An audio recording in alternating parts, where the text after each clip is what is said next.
शनिवार दिनांक 20 एप्रिल 2024 रोजी सायंकाळी 12:0843 अहमदाबाद पुरी एक्सप्रेस नांदुरा स्थानकावर पोहोचण्याआधीच चालू गाडीतून अज्ञात आरोपीने आपल्या ताब्यातील गांजा खांब नंबर 522-3133 जवळ फेकून दिला। सायंकाळची वेळ असल्यामुळे प्रवासी वर्गामध्ये काही काळ तारांबळ उडाली होती।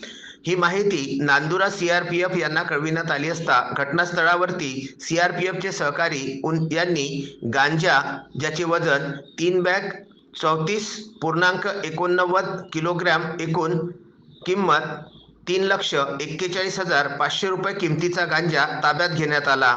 ही कार्यवाही मगर, PSI Sunil Kawalkar, Gajanan Metange, Jagdish Thakur, RPF Sonawane, RPF Dhage, Nandura तहसीलदार मुकुंदे यांच्या मार्गदर्शनाखाली झाली। रविवारी 21 एप्रिल रोजी पुढील तपास नांदुरा सीआरपीएफ करीत आहेत।